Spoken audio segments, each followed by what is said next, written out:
Olá, Gustavo Bretas, Master Coach, treinador Rio de Janeiro, gravando o capítulo 2 do curso Poder da Ação.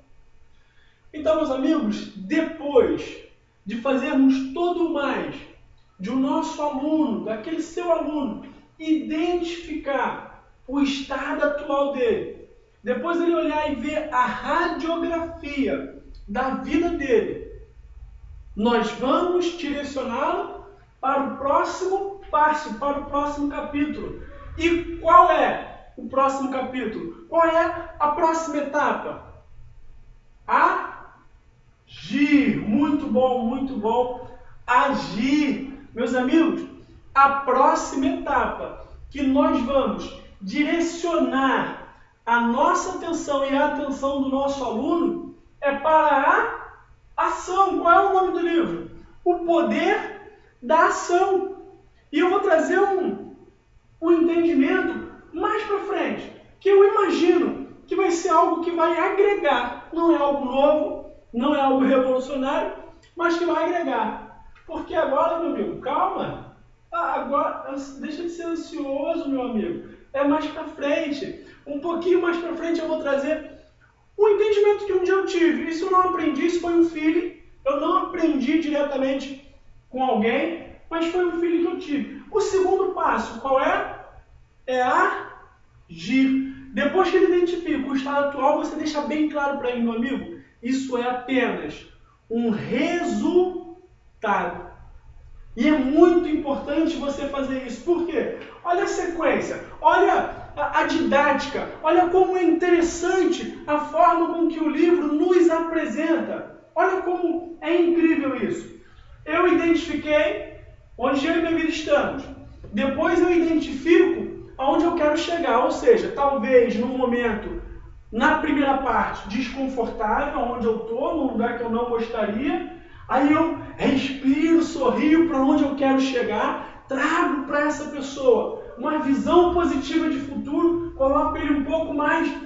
E aí eu venho para o estado atual e de repente ele dá aquela murchadinha, dá aquela encolhida, porque talvez o mais dele está todo deformado. E aí eu vou agora trazê-lo para a ação. Vou mostrar para ele que é preciso agir. Mostrar para ele que a metodologia, que o curso, qual foi a promessa lá no início? É um manual prático. Eu vou falar, meu amigo, é um resultado.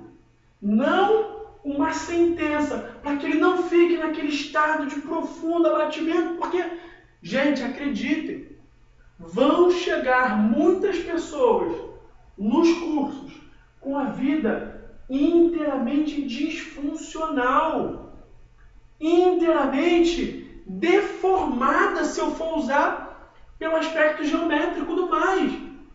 Jamais vou usar destruída.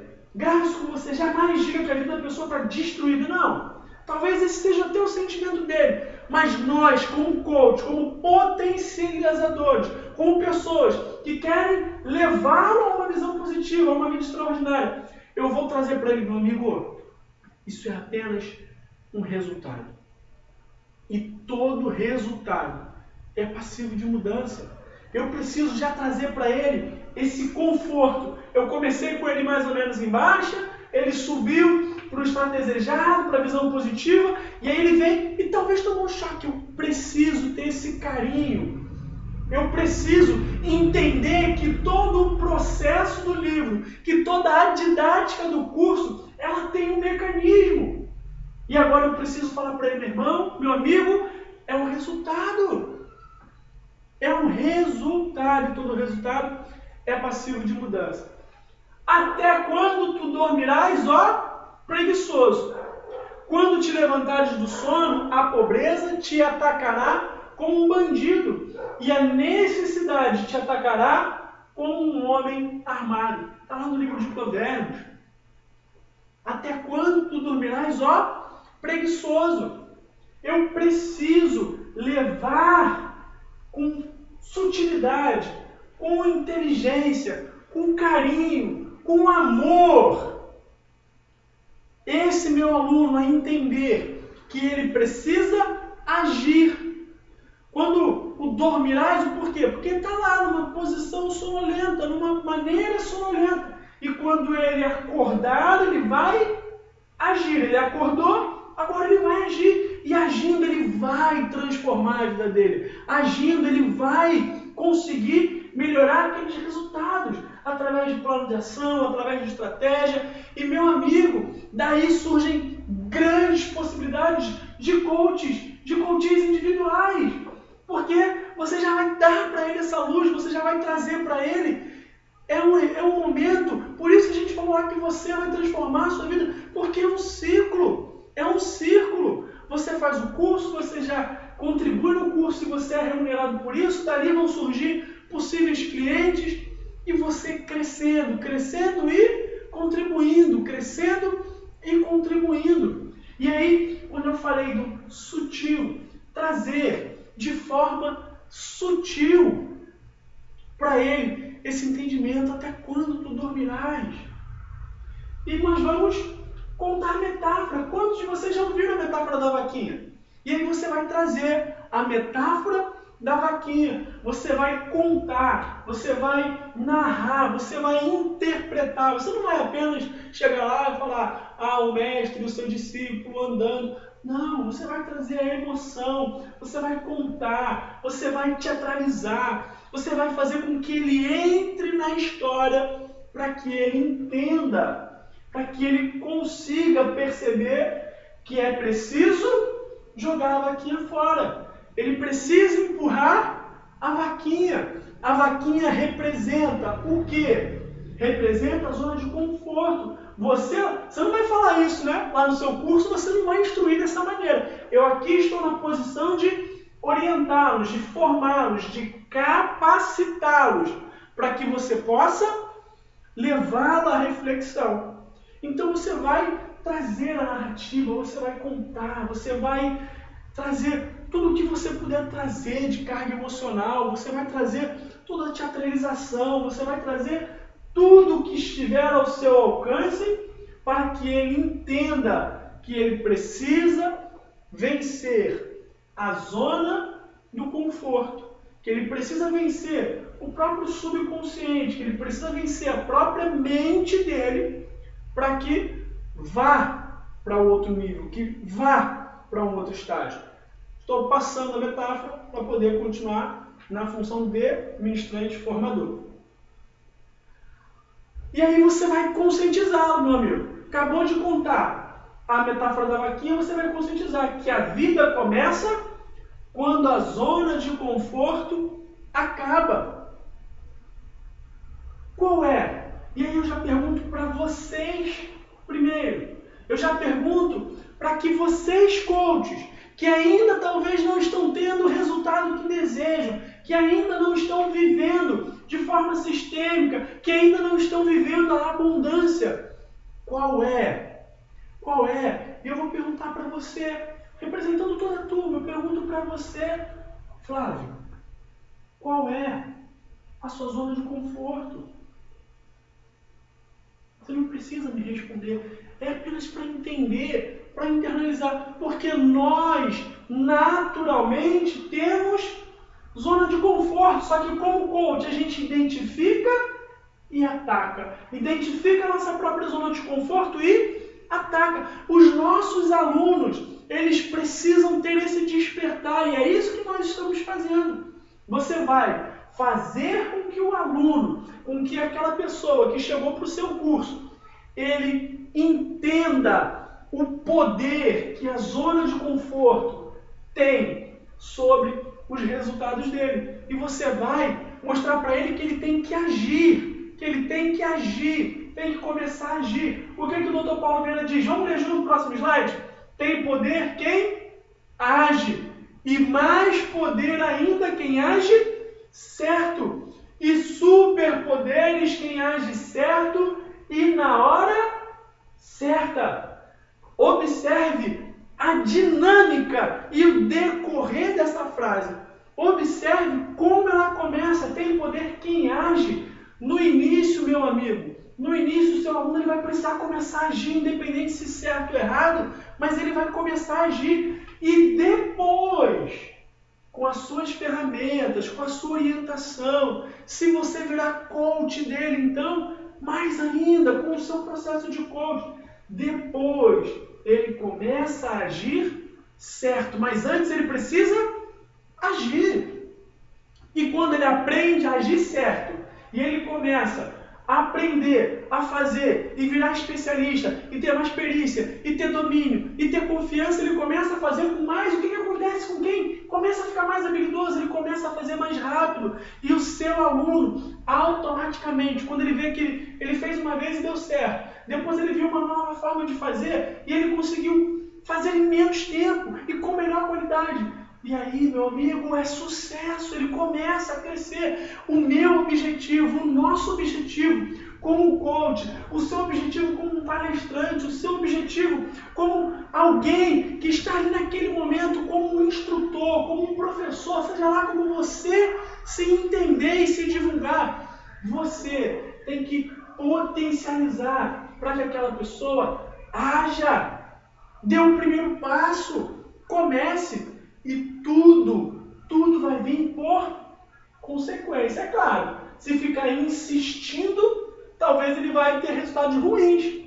Agora, persistir é diferente de insistir. Eu fiz uma vez, não deu certo, eu vou fazer de uma nova forma. Insistir é continuar fazendo errado, e você sempre vai trazer essa consciência para ele. Insistir é continuar fazendo errado, achando que vai ter resultado diferente.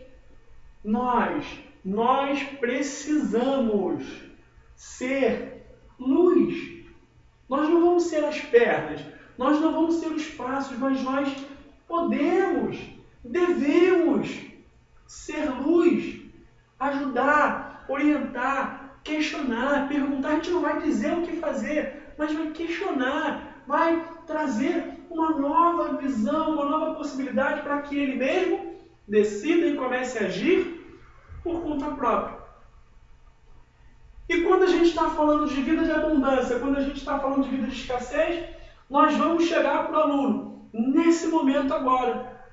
E nós vamos mostrar para ele que na vida, se nós fôssemos transformar essa imagem numa metáfora, na vida existe o rio e existem as margens. Em qual margem você está? E nessa hora, ainda com mais clareza, muitos dos seus alunos, muitas das pessoas que vão estar lá, eles vão experimentar algumas sensações diferentes. Só que eu quero trazer para você hoje. Eu sempre gosto de falar isso. Eu sempre falei isso por onde eu passei, por onde eu preguei como um pregador da palavra, por onde eu dei aula como um instrutor, como um professor. Eu sempre falei isso para todas as pessoas. Nós temos que ser o exemplo. E eu pergunto para você hoje, coach, para que você vivencie a ferramenta, em qual margem do rio você se encontra? Na margem da escassez, onde tem insatisfação, angústia, frustração, tristeza, autossabotagem? Ou você já está lá na abundância, onde as pessoas te olham e falam assim: cara, eu quero o que ele tem. Não o que ele tem no sentido material, mas eu quero essa força, essa vitalidade, essa disposição, esse ânimo, essa assertividade. Abundância na sua alegria, realização, fé, esperança, amor, atitude. Você já tem isso na sua vida? As pessoas te veem numa crescente. Ah, Gustavo, eu ainda não tenho tudo, mas tá bom, eu já tenho algumas coisas. As pessoas já estão vendo o resultado em mim. Ou as pessoas estão me vendo no rio. Ou as pessoas estão me vendo no rio. Aonde eu começo a ir e daqui a pouco a correnteza me puxa. E eu vou de novo e me puxa. Como você está, coach? Como você está? Pensa um pouco agora nisso. Como você está? Porque é a sua vivência que vai dar o ânimo extra. Por que o ânimo extra? Gente, com toda sinceridade, o livro por si só é um manual.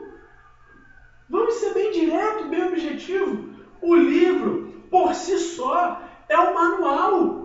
Quando eu vou ministrar o curso do livro, o que as pessoas precisam ver em mim é o resultado daquele livro na minha vida.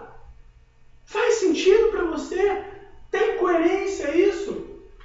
Porque só chegar lá para pegar o conteúdo do livro e passar para a pessoa, qual é a diferença entre ele ler o livro e ficar lá num curso de 8 horas ou de 16 horas?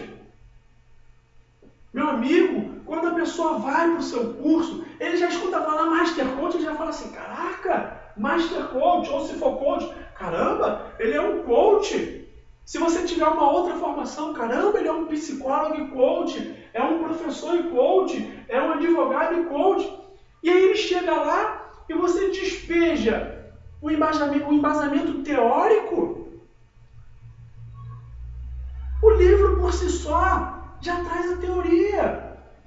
Então, coach, então ministrante, então palestrante, tem que entrar, isso tem que ser internalizado em você, em mim. As pessoas têm que olhar para mim e ver que eu de fato vivo uma vida feliz, abundante, em crescência.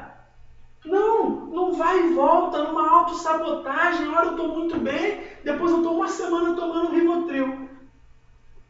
E aí? Eu estou muito bem numa semana e na outra eu estou em alta depressão ou em alta ansiedade, sem controle, sem gerência das minhas emoções. Aonde você está, coach? Qual margem? Qual margem você está hoje?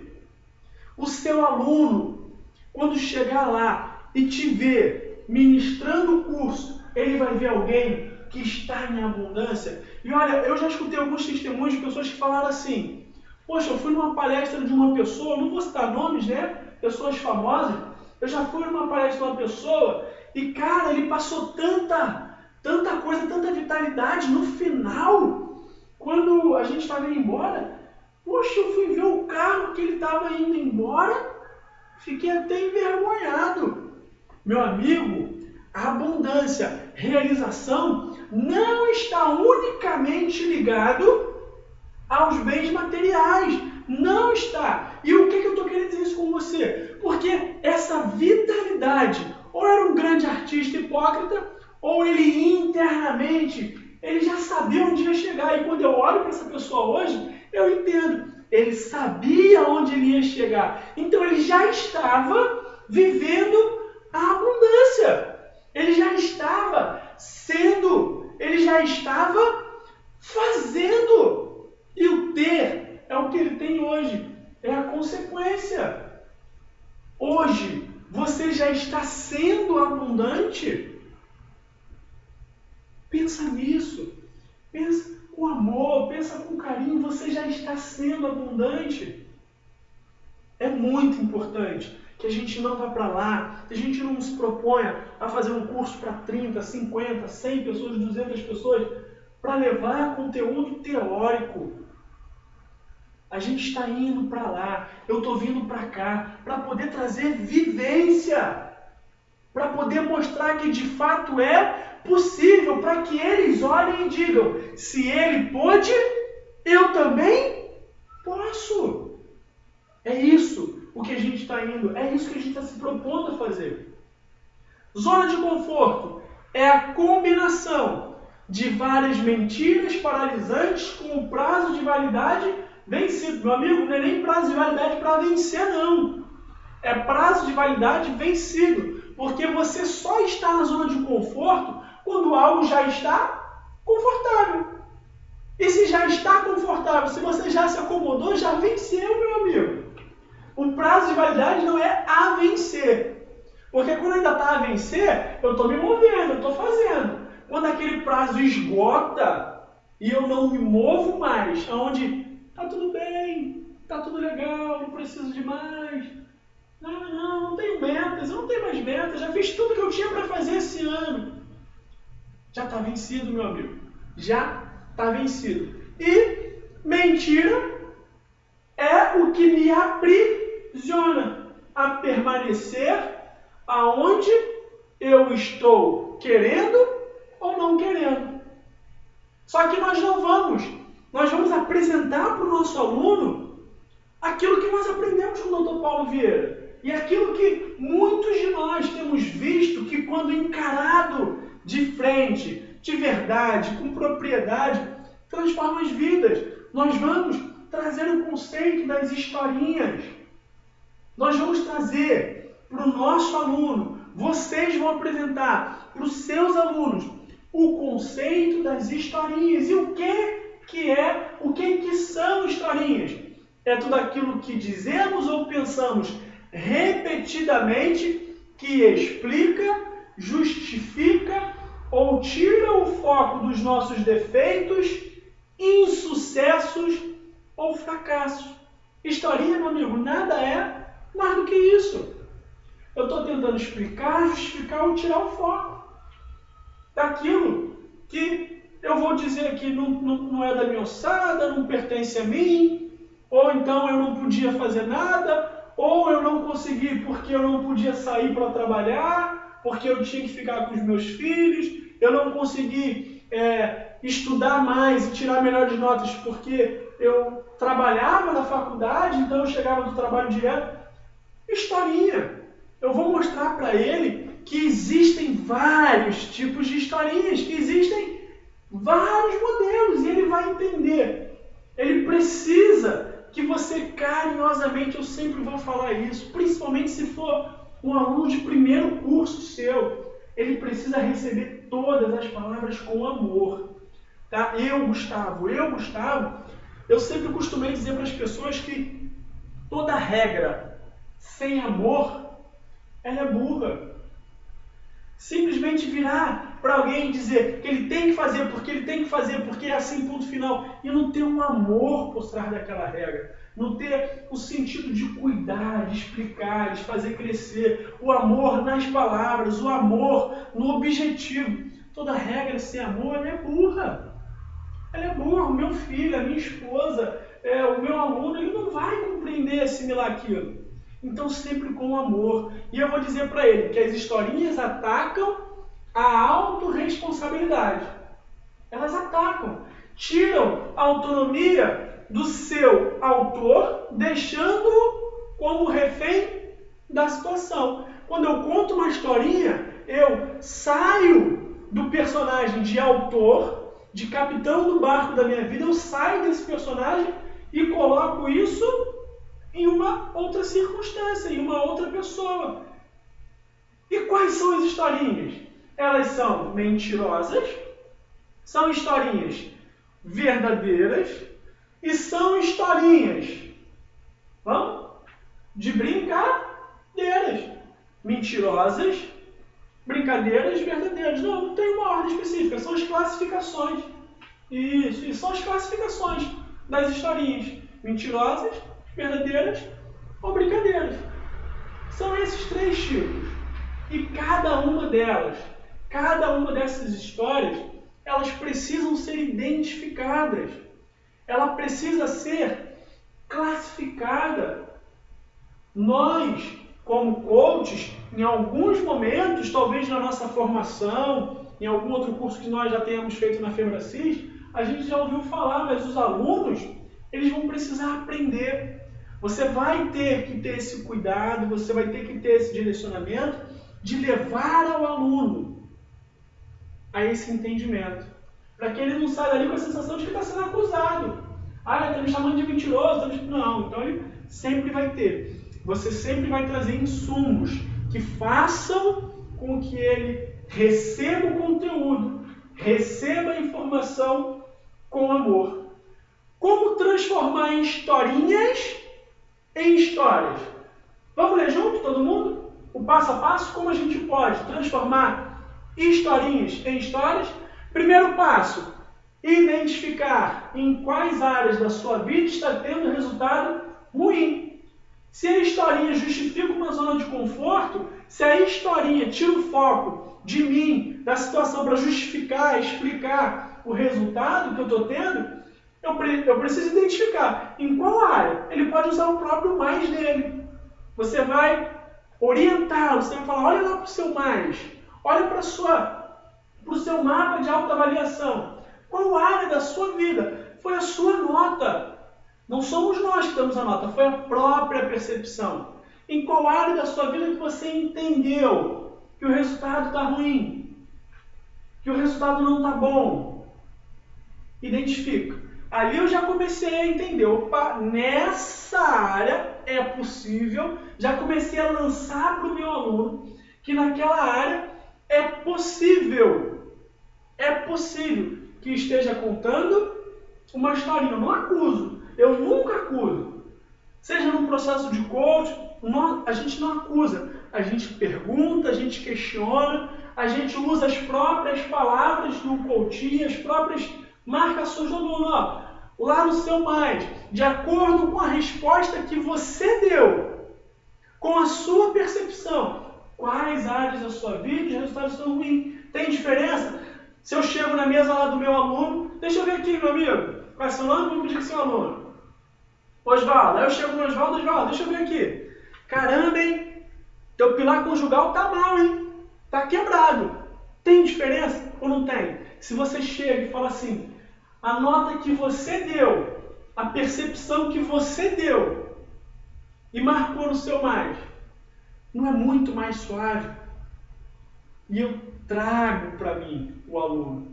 Muito cuidado, gente, sempre muito cuidado. Quando você estiver falando de áreas da vida, principalmente quando talvez áreas que ele não tem orgulho de falar. Seja sempre muito cauteloso, acolhedor, acolha o tempo todo esse aluno mostrando, olha, é um manual prático, a gente vai chegar, e isso é fundamental. Segundo passo, identificar quais resultados indesejados são esses. Ele precisa identificar, se ele deu uma nota baixa lá, no pilar conjugal dele, vou aproveitar o exemplo que eu brinquei aqui, qual é o resultado que está ruim? Ah, a gente briga muito por qualquer coisa. Tá? O nosso relacionamento está ruim porque eu discordo da maneira que ela educa meu filho. Ah, a gente está tendo pouca relação sexual. Qual é? Qual é o resultado? Qual é a área e qual é o resultado? E depois, quais as historinhas você vem contando para justificar, explicar ou responsabilizar pelos resultados ruins? Quais são as historinhas? Vamos ainda nesse exemplo, desdobrando. Se está dizendo que discorda da maneira com que educa os filhos, quando a sua esposa, o seu esposo, está lá corrigindo, trazendo, o que você faz? Você silencia e conversa à parte depois? Ou na frente da criança você atropela, você briga, é você que está errado? O que você faz? Ah, não, mas é porque quando eu estou fazendo uma correção, ela sempre vem e me interpela. Será que eu não faço isso também por consequência? Será que eu também não costumo ter esse hábito e isso gera uma ação dela quando sou eu, uma reação? Ah, porque a gente não está tendo relação sexual. Será que talvez, vou trazer alguns exemplos do que a gente escuta, será que talvez você tenha sido um esposo que é cooperador, que você ajuda? Será que você começa a preparar a sua relação sexual em si pela manhã, quando talvez você passa um café, quando você compra o pão, talvez ela acorde, você acordou mais cedo, aquela mocinha que ficou da janta, você já deu uma organizada? Será que você desejou um bom dia de trabalho ou simplesmente quando a sua esposa chegou em casa, do trabalho, cansada, depois de ter feito um monte de atividade, você simplesmente, se eu for brincar, né, vou usar o exemplo daquele seriado, vou lhe usar, é Coronel Jesuíno, né? Vou lhe usar. Ou é isso?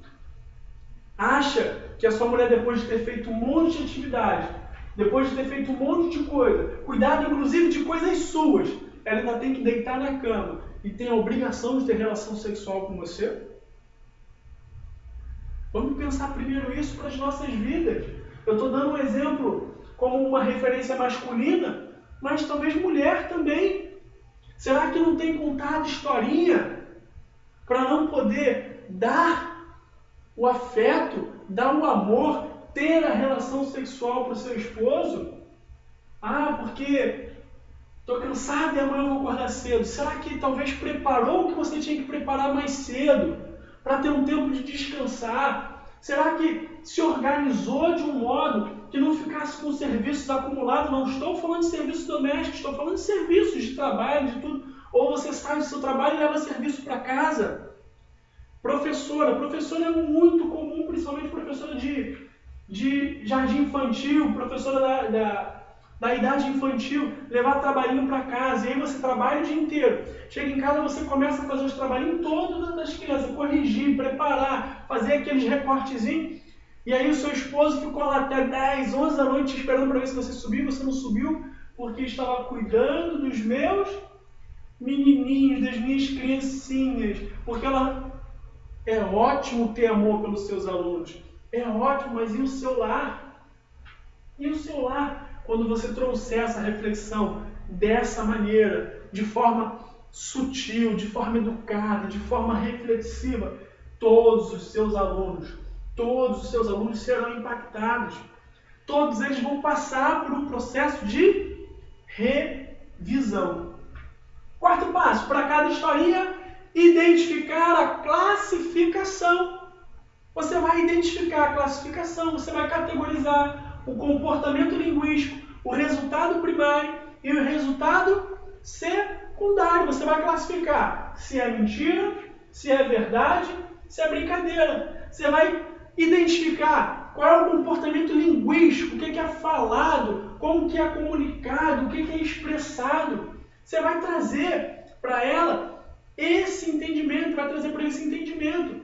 E qual é o resultado primário? O resultado primário é a gente não tem relação sexual. O resultado secundário, a gente está discutindo um possível divórcio. Não sei, aí é a historinha, você vai ensinar para que o seu aluno faça.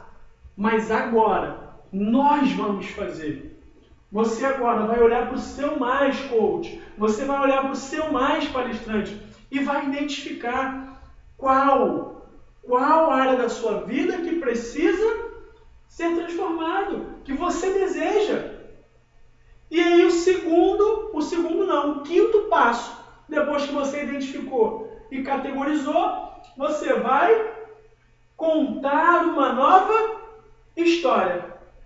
Você vai fazer, nós vamos fazer, para áreas da nossa vida, você vai escolher, você vai fazer todo esse mapeamento, vai escrever a nova história e depois em grupos de três pessoas, vocês vão compartilhar esse resultado, essa historinha e dar início à nova história da vida de vocês, tá bom?